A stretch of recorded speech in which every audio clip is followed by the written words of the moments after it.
Hello everyone, welcome to our YouTube channel Jyoti Shikshalaya. तो आज की क्लास में हम पढ़ेंगे मैट्रिक्स का इन्वर्स कैसे फाइंड आउट करते हैं और रैंक हमारा क्या होता है। ठीक है, रैंक किसी मैट्रिक्स का रैंक हम कैसे फाइंड आउट कर सकते हैं।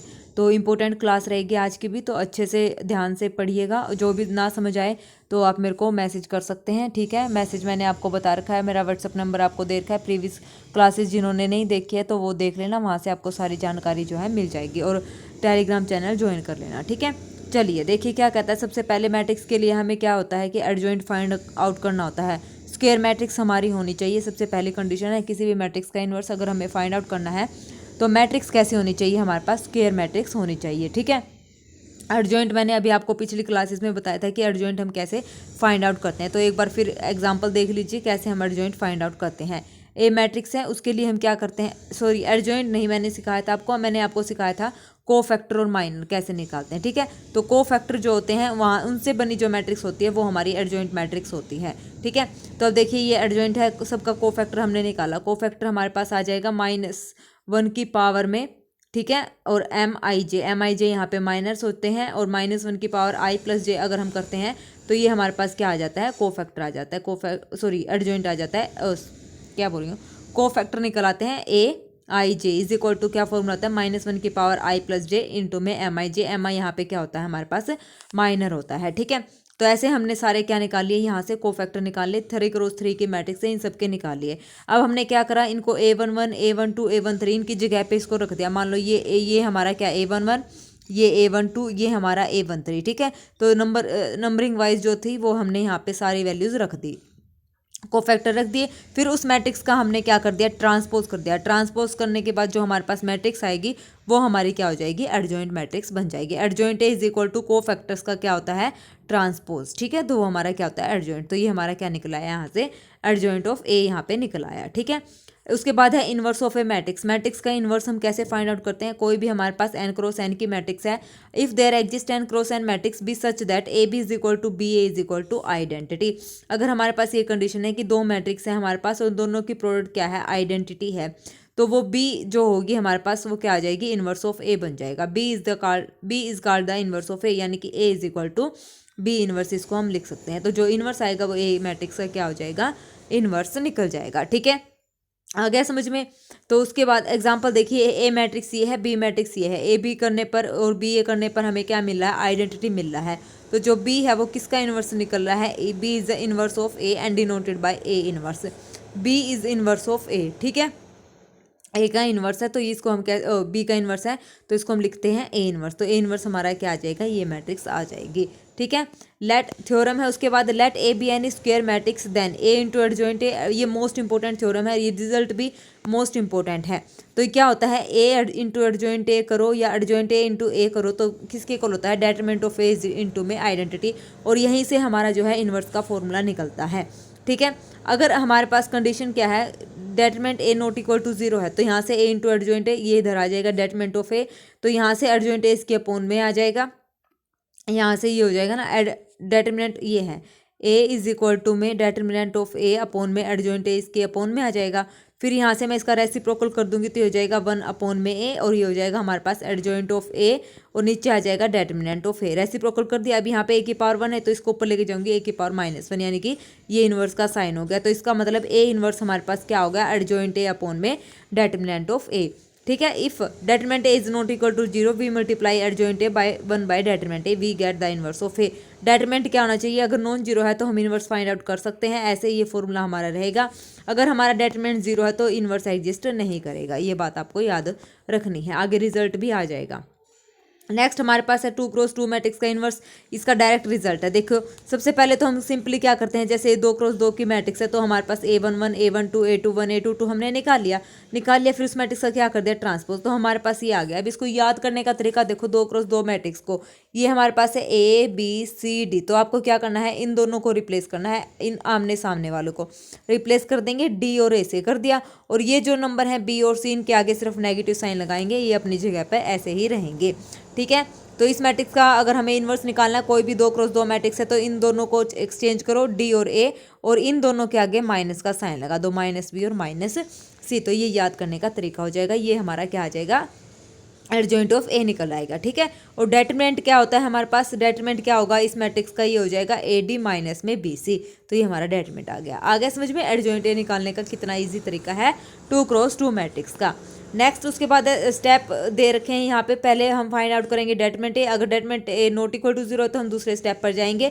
अगर डेटरमिनेंट ए हमारा इक्वल टू जीरो है तो वहाँ पे हम क्वेश्चन को छोड़ देंगे, इसका इन्वर्स फाइंड आउट नहीं होगा कहेंगे। सेकंड स्टेप क्या कहता है, interchange the diagonal element and change the sign of diagonal element in a matrix. तो इसमें कुछ नहीं बोलना है, इसमें क्या करना है सिर्फ उसके बाद हम स्टेप 2 पे जाएंगे। सिर्फ हमें क्या करना है, उसके बाद एडजॉइंट ए निकालना है, डेटरमिनेंट ए निकालने के बाद एडजॉइंट ए निकालने के बाद तो इस फॉर्मूले में हम पुट कर देंगे value A inverse is equal to adjoint of A divided by determinant of ए।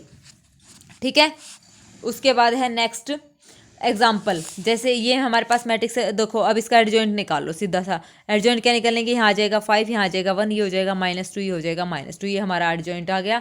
अब इसका डेटरमिनेंट निकालेंगे तो डेटरमिनेंट 1 अपॉन में क्या आ जाएगा 5 माइनस में 4, तो ये हमारा क्या आ जाएगा, इसका इनवर्स आ जाएगा 5 - 2, ये हो जाएगा 5 - 2 और 1। अब इसको क्या करना है, ये आइडेंटिटी, अब ये बताना है कि इसका इन्वर्स है, तो यहाँ पे क्या करेंगे, इन दोनों की क्या कर देंगे, मल्टीप्लाई कर देंगे, तो किसके इक्वल आ जाएगा, आइडेंटिटी के इक्वल हमारा आ जाएगा।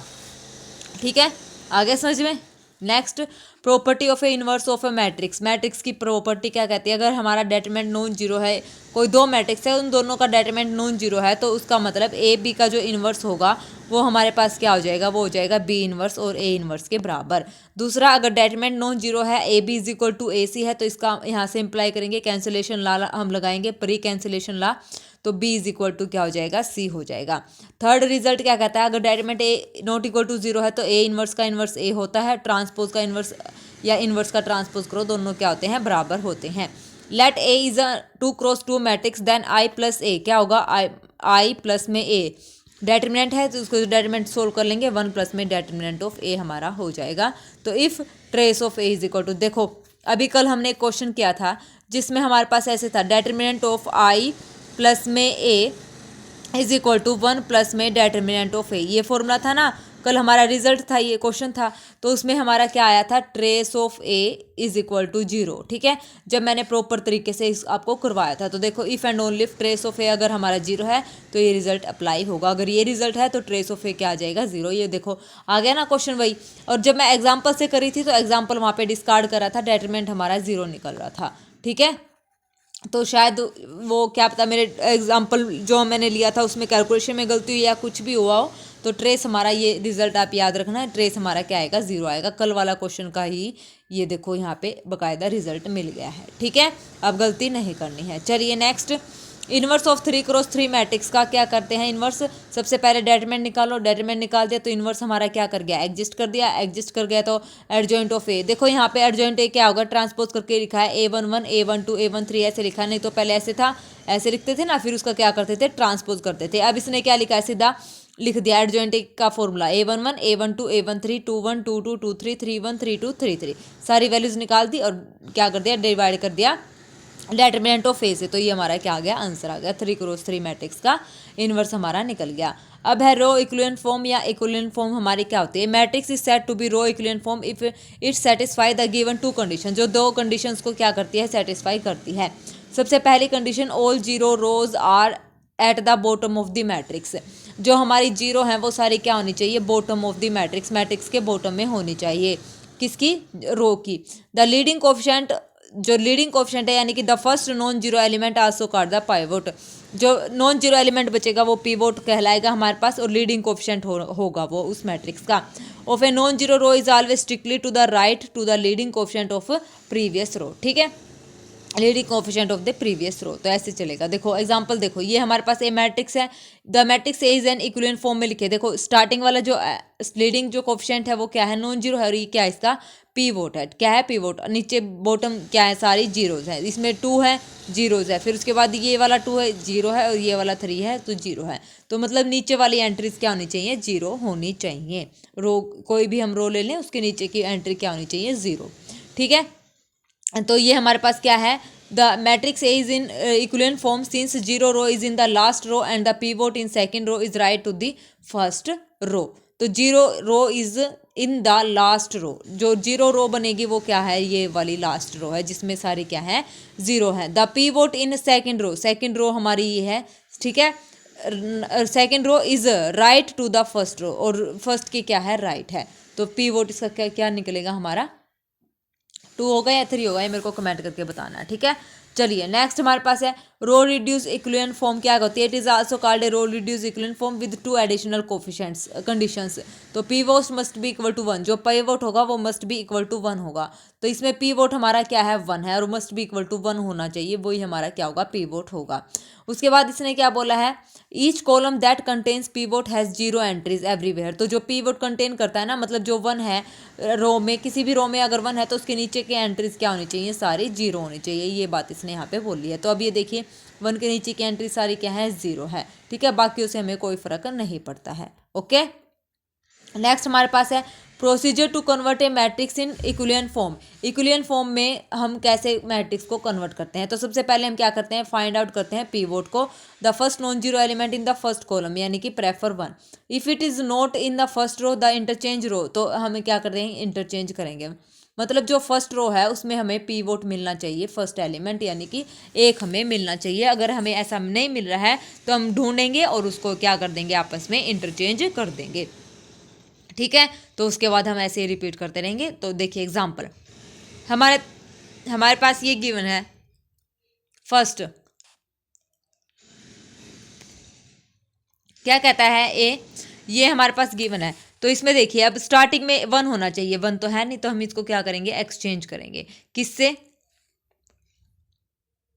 इन first column we have to non zero element, ठीक है। So select any 1, we prefer 1 and move the row second with pivot the first row, ठीक है। इसके मतलब ये इतना पढ़ने की जरूरत नहीं है, सिर्फ अंडरस्टैंड करना है कि हमें क्या करना है। मैंने आपको बताया है स्टार्टिंग में एलिमेंट 1 रखना है, अगर नहीं मिल रहा तो रो को इंटरचेंज करना है। तो देखो अब मैंने क्या करा, R1 को इंटरचेंज कर दिया, किसके साथ, R2 के साथ। तो ये हो गया हमारे पास, कर दिया इंटरचेंज, तो ये हो जाएगी, ये ऊपर चली जाएगी और वो नीचे आ जाएगी ऐसे। तो ये हमने क्या कर दिया, यहाँ से इंटरचेंज कर दिया। उसके बाद हमने क्या करा है, मेक ऑल दी एंट्रीज, 1 के नीचे की जितनी एंट्रीज है उनको 0 बनाना है। तो ऑपरेशन लगा के मैंने इनको क्या कर दिया, 0 बना दिया, ठीक है, बना दिया। अब उसके बाद हमने क्या करा, now find next pivot in second column after ignoring first row we get pivot second. तो हमें क्या मिला, कॉलम में जाएंगे तो हमें ये मिला 0, जहाँ से वो 0 बन गया ना, मतलब 1 के नीचे की एंट्रीज है और उसके साथ वाला यहाँ पे भी, तो इसके नीचे वाला एंट्री 0 बनानी है, ऐसे बनाना है। तो हमने बना दिया, ये 0 यहाँ पे बन गया। अब ये एज इट इज़ हमारा रहेगा, ठीक है। तो ये इक्विवेलेंट फॉर्म में हमने इसको कन्वर्ट कर दिया, क्योंकि अब यहाँ पे मान लो -1 है तो माइनस कॉमन लेके आप यहाँ पे 1 बनाएंगे और ये 0 बनाएंगे, ऐसे नहीं करना है। ये 1 है, 0, फिर इसके बाद 2 है, 0, फिर उसके बाद क्या आ जाएगा, लास्ट में जो बचेगा। तो यहाँ पे कुछ आगे है ही नहीं 0 बनाने वाला, उससे ऊपर के एंट्रीज हमें 0 बनानी नहीं है। अगर है तो अलग बात है, नहीं तो हमें नहीं बनानी है, ठीक है। उसके बाद है procedure for row reduce equivalent form का प्रोसीजर यहाँ पे गिवन है, चाहो तो पढ़ लेना, नहीं कोई ज़रूरी नहीं है, मैंने आपको बता दिया है कैसे करना है। एग्जाम्पल गिवन है, फर्स्ट क्वेश्चन है, रो इक्विवेलेंट फॉर्म में हमने इसको अभी कन्वर्ट करा था, ये आ गया हमारे पास। अब हमने क्या करना है, ये जो 2 था इसको 1 बनाना है, ये मैंने इसको यहाँ पे 1 बना दिया और यहाँ पे भी क्या आ जाएगा, ऑटोमेटिक 1 आ जाएगा। ऑटोमेटिक तो क्या है, ऑपरेशन लगा के ये आ जाएगा 1। तो ये हमारा क्या हो जाएगा, रो रिड्यूस इक्विवेलेंट फॉर्म में कन्वर्ट हो जाएगी। तो या फिर इसने क्या करा है, इसको अब आइडेंटिटी मैट्रिक्स में कन्वर्ट कर दिया, ये रहा देखो, आइडेंटिटी मैट्रिक्स बना दी, ऊपर वाली 0 कर दी और नीचे वाली। तो ये हमारी रो रिड्यूस इक्विवेलेंट फॉर्म होगी, इसको भी हम ऐसे बोल सकते हैं, ठीक है, आइडेंटिटी अगर हमारी बन रही है तो। नेक्स्ट हमारा है rank of A matrix. Matrix का रैंक कैसे फाइंड आउट करते हैं, the number of non zero rose in equivalent form of A matrix is called the rank of the matrix. Non zero रोज जो भी होंगी equivalent form of A matrix में, वो हमारा क्या हो जाएगी, रैंक हो जाएगी। यानी कि number of non zero rows ही चेक करनी है। तो यहाँ पे इसमें ऑपरेशन लगाया तो number of non zero row 1, 2 और 3, तो इस मैट्रिक्स का रैंक कितना आ गया हमारा, 3 आ गया, ठीक है। उसके बाद हमारे पास है properties of A rank. Rank की प्रॉपर्टीज क्या कहती हैं, P and Q R non singular matrix. P और क्यू 2 मैट्रिक्स हैं जो कि नॉन सिंगुलर है, ए कोई भी स्क्वायर मैट्रिक्स है।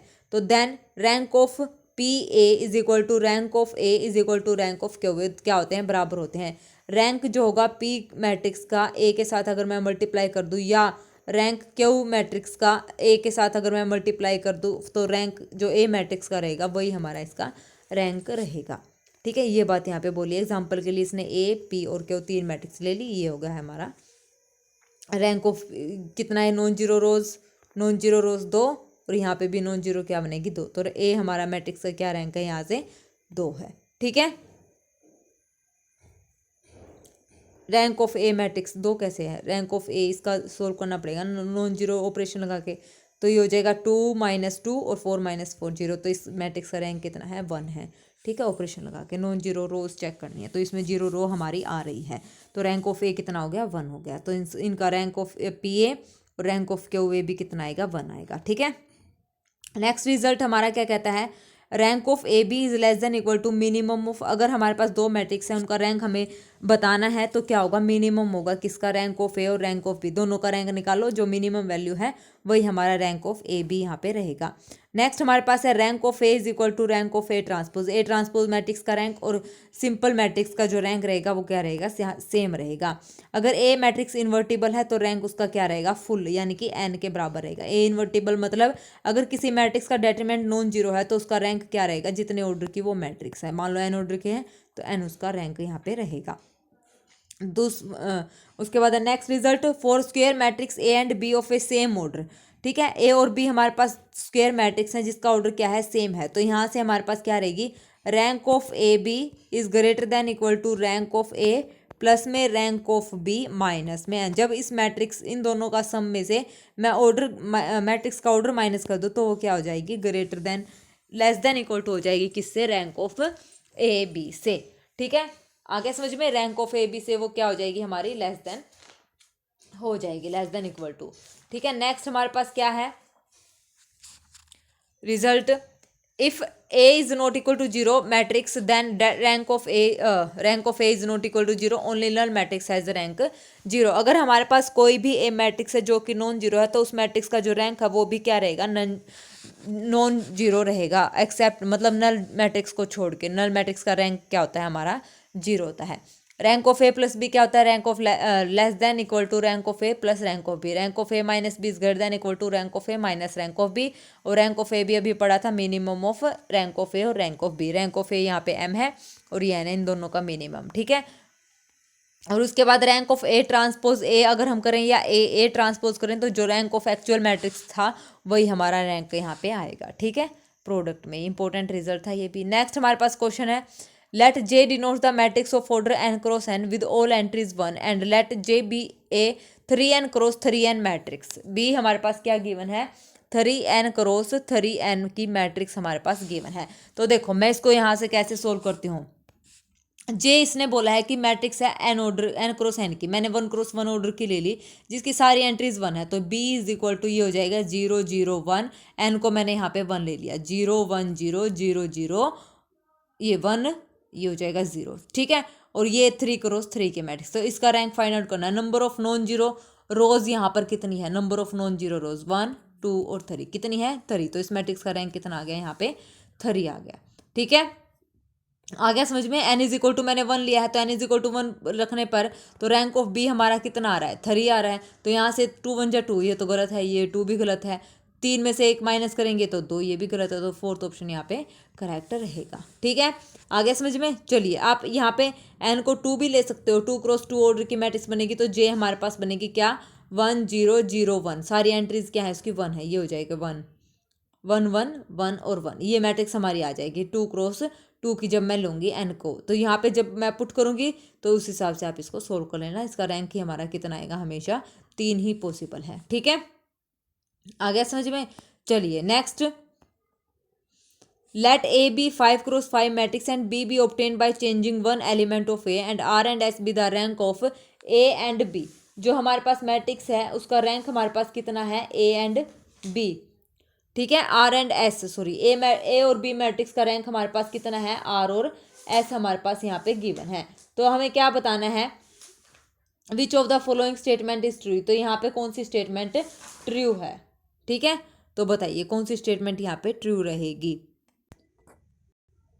देखो अब 2 मैट्रिक्स है हमारे पास ए और बी। ठीक है, 2 मैट्रिक्स हैं हमारे पास ए और बी, तो अब इसने बोला है must be state which of the following statement is are correct. तो यहाँ से देखो ए और बी 2 मैट्रिक्स हैं, ए मैट्रिक्स का जो रैंक है, let A B A obtained by changing one element of A.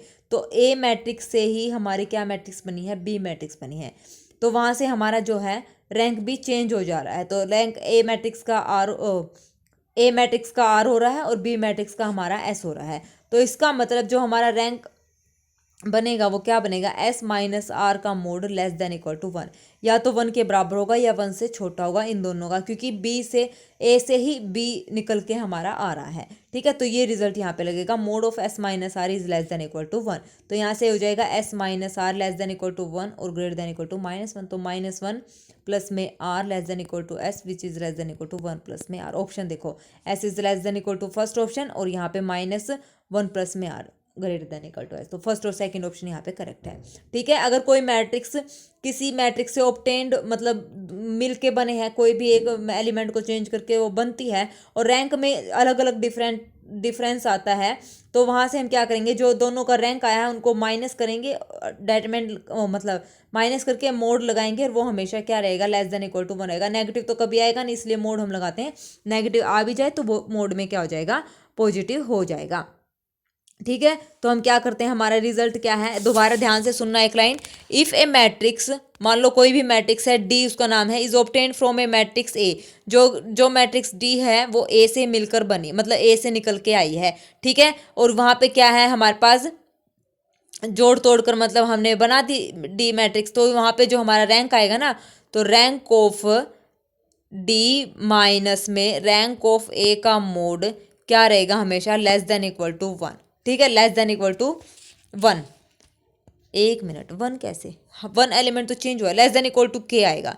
ठीक है, के यहाँ पे क्या रहेगा, जितनी बार उसको हमने एक्सचेंज किया, मान लो यहाँ पे तो हमने 1 एलिमेंट को चेंज किया, मान लो यहाँ पे अब बोल देता नेक्स्ट क्वेश्चन में कि मैंने 2 एलिमेंट्स चेंज किए, तो के की जगह यहाँ पे आ जाती 2। तो के यहाँ पे वो है जो हमने मैट्रिक्स को मैनिपुलेट करा, जितनी बार भी हमने उसको जोड़ा तोड़ा, तो वो टाइमिंग यहाँ पे मतलब वो काउंटिंग यहाँ पे आ जाएगी। ए 1 एलिमेंट को चेंज किया तो 1, 2 एलिमेंट को चेंज किया है तो 2, तो ये हमारा रिजल्ट बनेगा। डी की जगह आप अच्छे से समझने के लिए बी भी कर सकते हैं। तो rank of B minus rank of A which is less than equal to K. के यहाँ पे क्या है, जो हमने यहाँ पे चेंज किया है। ठीक है, आगे समझ में, तो ऐसे हम यहाँ पे निकालते हैं। ये इंपॉर्टेंट रिजल्ट था जो यहाँ पे नोट डाउन नहीं है, तो आप इसको नोट डाउन कर लेना। Next question, let S be A 3x3 matrix A transpose A is equal to this, then the set of S contains. A transpose A हमारे पास क्या है, ये मैट्रिक्स है, तो ए ट्रांसपोज ए और रैंक ऑफ ए दोनों का क्या मतलब बराबर आता है ना, जो मैट्रिक्स ए ट्रांसपोज ए का आएगा वही मैट्रिक्स का रैंक हमारी ए मैट्रिक्स का रैंक वही आएगा, तो सेम आएगा। तो इसका तो रैंक हमारे पास क्या आ रहा है, 1, क्योंकि नंबर ऑफ नॉन जीरो रो यहाँ पे क्या है, 1 है। तो यहाँ पे हमारे पास हमें क्या बताना है, हमें ये बताना है कि ये जो एस है ये कैसी मैट्रिक्स को कंटेन करता है। नीलपोटेंट मैट्रिक्स है, मैट्रिक्स ऑफ ए रैंक 1 है, मैट्रिक्स ऑफ रैंक 2 है, या non zero skew symmetric matrix है। ये हमारी जो है नीलपोटेंट मैट्रिक्स होगी। कैसी मैट्रिक्स होगी, नीलपोटेंट मैट्रिक्स होगी ए, जो सेट के अंदर आएगी। ठीक है, तो कैसी मैट्रिक्स आएगी, नीलपोटेंट मैट्रिक्स आएगी।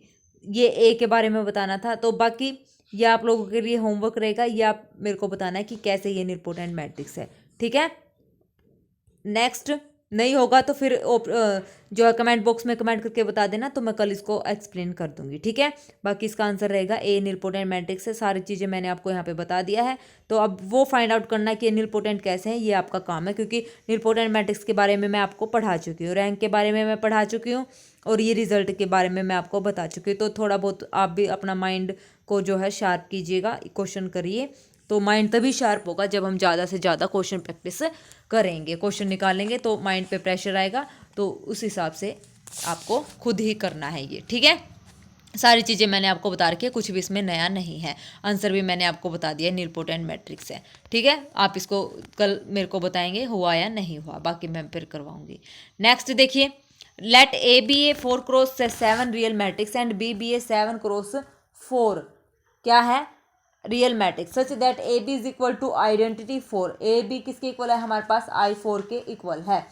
Where I4 is the 4x4 matrix. I4 हमारे पास क्या गिवन है, 4x4 की मैट्रिक्स यहाँ पे गिवन है।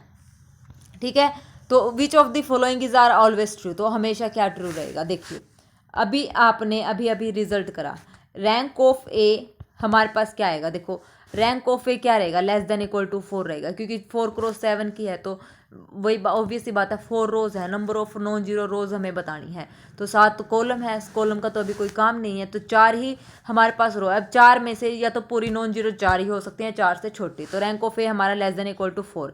रैंक ऑफ बी हमारा क्या रहेगा, लेस देन इक्वल टू 7।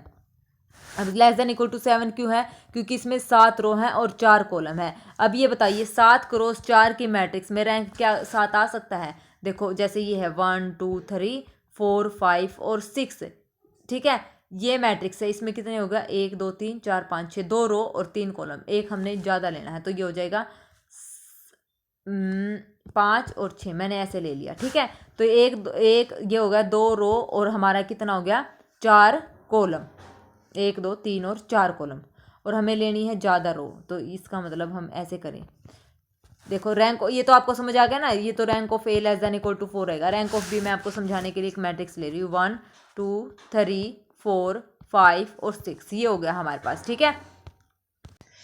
तो देखो अब यहाँ से ये हमारी कितनी मैट्रिक्स बन गई, 1 2 3 3 क्रॉस 2 की मैट्रिक्स बन गई। तो नंबर ऑफ नॉन जीरो रोज कितनी है, 1 2 और 3, तो 3 इस मैट्रिक्स का क्या हो गया, रैंक हो गया, ठीक है। 3 इस मैट्रिक्स का क्या हो गया, रैंक हो गया।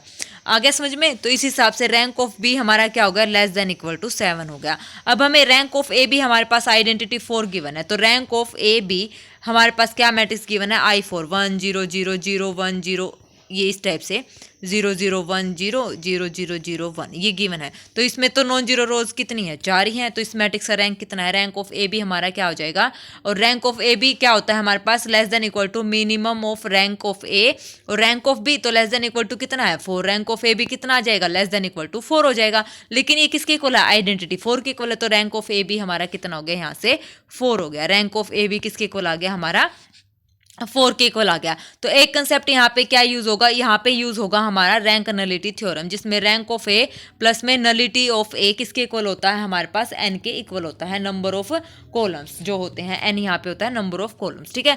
तो रैंक ऑफ ए प्लस में नलिटी ऑफ ए क्या हो गया, एन के इक्वल हो गया। आगे समझ में? अब यहाँ पे रैंक ऑफ ए अभी हमने बताया था लेस देन इक्वल टू 4, और रैंक ऑफ बी हमारा क्या था 4, तो रैंक ऑफ ए हमारा क्या आएगा, और ये ए बी किसके इक्वल आया, आइडेंटिटी 4, तो ये तभी पॉसिबल होगा जब हमारा रैंक ऑफ ए बी 4 रहेगा और रैंक ऑफ बी भी क्या रहेगा 4 रहेगा, तभी रैंक ऑफ ए बी हमारा क्या आएगा 4 आएगा। तो अब यहाँ से रैंक ऑफ ए हमारा कितना आ गया, 4 आ गया। फिर सेकंड ऑप्शन गलत है, रैंक ऑफ बी 7 पॉसिबल नहीं होगा, ठीक है, 4 आएगा। नलिटी ऑफ, अब रैंक ऑफ ए हमारा कितना है, यहाँ से 4 है, तो नलिटी ऑफ ए हमें निकालनी है, और रैंक नलिटी थ्योरम क्या कहती है, रैंक ऑफ ए प्लस में nullity of rank of N plus nullity of A किसके इक्वल हो जाएगी, एन के इक्वल हो जाएगी, ठीक है, एन के इक्वल यहाँ पे हो जाएगी। तो रैंक ऑफ ए कितना आया है हमारे पास 4, नलिटी ऑफ ए हमारा कितना आ जाएगा, यहाँ से इज इक्वल टू ये हो जाएगा हमारे पास 7। ए की बात हो रही है, तो ए की बात में नंबर ऑफ कॉलम्स हमने लेने हैं, एन यहाँ पे नंबर ऑफ कॉलम्स होता है रैंक नलिटी थ्योरम से, तो ये हो जाएगा नलिटी ऑफ ए हमारी कितनी आ जाएगी, 7 में से 4 माइनस करेंगे तो 3 हमारी नलिटी ऑफ ए आ जाएगी। तो यहाँ पे ऑप्शन नहीं है, तो गलत बात है।